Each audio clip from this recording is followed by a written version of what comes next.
எழுச்சி பெறும் நாடுகளை பலவீனப்படுத்துவதற்காக பல்வேறு சக்திகள் செயற்படுவதாக பொருளாதார அபிவிருத்தி அமைச்சர் பசில் ராஜபக்ச தெரிவிக்கின்றார். அவிசாவளையில் இன்று நடைபெற்ற நிகழ்வொன்றிலேயே அமைச்சர் இதனை குறிப்பிட்டார். அவிசாவளை, எஸ்வத் மற்றும் ரங்மல பிரதேசங்களை இணைத்து கலனிகங்கை ஊடாக நிர்மாணிக்கப்படவுள்ள பாலம் ஒன்றிற்கு அடிக்கல் நாட்டுவதற்காக இந்த வைபவம் ஏற்பாடு செய்யப்பட்டிருந்தது.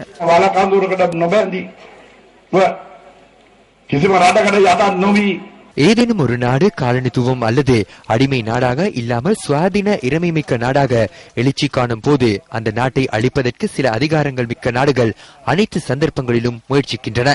அரபு வசந்தத்தின் கீழ் ஈராக்கிற்கு அதனை செய்தார்கள், சிரியாவிற்கும் செய்தார்கள், எகிப்திற்கும் அதனை செய்தனர், லிபியாவிற்கும் செய்தனர், 2 அல்லது 3 லத்தீன் அமெரிக்க நாடுகளுக்கும் அதனை செய்தார்கள். இன்று 4-5 நாடுகளில் அதனை செய்து வருகின்றனர். இன்று கொரியாவை பார்த்தால் வடக்கு தெற்கு என ஒரே இனத்தின் மக்கள் 2ஆக பிரிந்து காணப்படுகின்றனர். அன்று வியட்நாமிற்கும் அதனை செய்ய முயற்சித்தனர், எனினும் மக்கள் அதனை தோற்கடித்தனர். அதே போன்று லாவோஸ், கம்போடியா ஆகிய நாடுகளும் அவ்வாறு செய்ய முயற்சிக்கின்றன, மக்கள் அதனை தோற்கடித்தனர். அதே போன்று இந்த நாடும் எமது நாட்டு மக்களும் சுய சக்தியால் முன்னேற்றம் அடைய முயற்சிக்கும் போது இந்த நாட்டையும் அதனையே செய்ய முயற்சிக்கின்றனர்.